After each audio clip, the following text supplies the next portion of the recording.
You are listening to WBHM Digital Broadcasting, Birmingham, Alabama.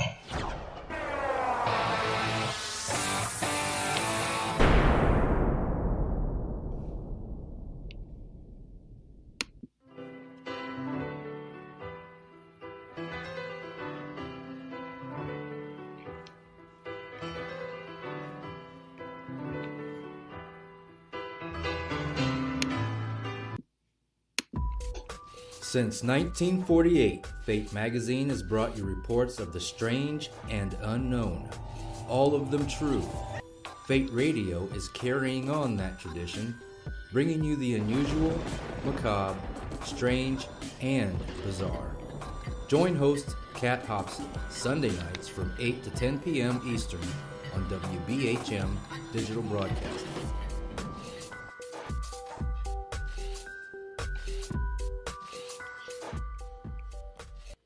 Hello there. Welcome to Fate Magazine Radio. I am Kat Hobson, your host. I am so looking forward to tonight's program, but before we begin, I really need to make a couple of announcements. We have two hosts who have been having tragedy this week in their lives. One lost her mother. The other is hospitalized at this time. Denise Pridemore is suffering from a collapsed lung. She is going to be hospitalized on into the week, and at that time, she will be coming home and recuperating. This week, we're going to play her previous show, and I will be introducing it. I hope you enjoy it, and I hope that you will offer prayers, light, energy, everything that you have to her healing, because this is a very special woman and one who has a lot of love that she puts out there. I also want to offer our prayers and our hope to the people who have suffered this tsunami. I heard as I was coming into town this afternoon that the number of dead were up to 850 plus. That's massive. We need to do what we can to support them, and I know that we as a nation will come to their aid as well. So prayers for everyone who is worried about someone who may be missing, and prayers for those who are still trying to struggle to come out of that. And that being said, I am so fortunate. I have fabulous guests tonight. The first is Tom Conwell. Tom, as y'all may know, has been a friend of mine and a friend of the show and this network since he wrote his first book. And he first came on with me back then. We have been through a total of 4 books now, and I do know for a fact, knowing him, there are several more that are spinning around up there if they're not completely ready for publication yet. Tom is a ufologist. He is a forensic data, searcher. He has gone through innumerable reports compiling the information for his books. He is an amazing man. He is a fantastic paranormal investigator.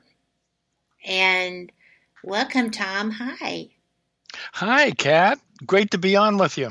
It is always great to have you on here. Thank you for joining me. I know that we can usually go on for days about the weather, as my grandma used to say, but this is a little bit more compressed format than we're used to. So I do appreciate you being here. Thank you. Sure. My pleasure, believe me. Where do you want to start? I mean, we've got the They Are Here series. We have the Going Interstellar book, which I just love that book. And I know you have others coming down the pipeline. So, you know what? I'm going to take the lead on this. I want to know what you're working on currently. What are you researching right now? Okay. Well, one of the things I did with They Are Here series, volume 1, 2, and 3, is in conjunction with a map of the United States, I mapped out the sightings that I found from 2011 to the present. And one thing I noticed when I put this map together is I stepped back from it and looked at it and said, there are concentrations all over the place that I've never heard anybody mention before. So each of these books, 1, 2, and 3, were somewhat about those concentrations and somewhat about the types of sightings seen and how often and where. Now, for the future, what I'm doing is in the very near future, what I'm going to be doing is taking volume 1, 2, and 3 and put it into one book. And that's condensing the research in it. And in each of these books, I have a lot of different UFO sightings. And these UFO sightings are like some of the weird ones around the United States. And I thought they were kind of fun to read, so I put them in the book along with the research. That's amazing. Did you go everywhere that you had done your research? No, this was from a database. Okay. And all of these sightings were just available for anybody. But one of the things I did with that is I happened to notice when I was looking at those sightings, I thought, that some of these sightings are really weird. And the weird stuff is indicative in many different sighting types. What is going on, or what could potentially be going on with the technologies that our extraterrestrial visitors have. So with all of the weird sightings, I'm going to put it into a book and make those sightings a discussion of the potentials of the technologies that the extraterrestrials probably have and have probably utilized to get here. That's something for the future. The other thing for the future is, like I said, I was combining volume 1, 2, and 3. I stripped out all of the sighting reports, and I tried to expand the types of things that would answer the question to me, why are they here? That's I most had people's no idea. question. Oh, yeah. Why are they here? One of the things I noticed when I first became a ufologist and had the opportunity to interview a lot of people who were abducted is I asked them each a whole series of questions, probably 6 hours worth of questions. But each person, I asked one particular question identically, and that was, did the extraterrestrials or the people that you interfaced with, did they give you a message to bring back? Ooh. I was curious. I had no idea what I was going to hear. What I actually figured is that I was going to hear all kinds of stuff. Right. And people are going to have the opportunity to say whatever it is what was on their mind, whether the extraterrestrials told them or not. That's what I thought was going to happen. That's not what happened. What happened was I only got one response, not from one person. I mean, probably from 20 out of 50 people. Wow. Only one response, and that was, take care of your planet. So I thought, okay, take care of your planet must mean we must be polluting a lot.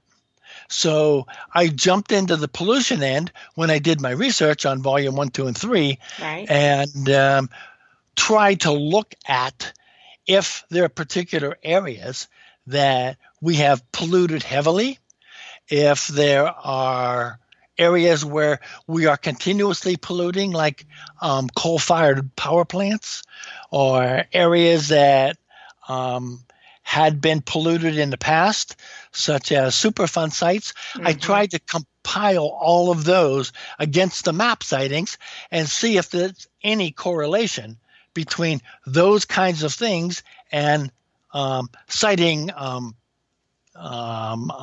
spikes. I can't say that I have 100% correlation because I didn't.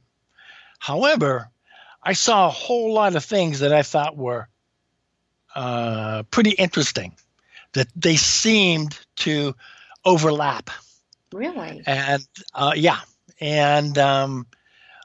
especially in the area of the locations of Superfund sites, nuclear plants, coal-fired power plants, and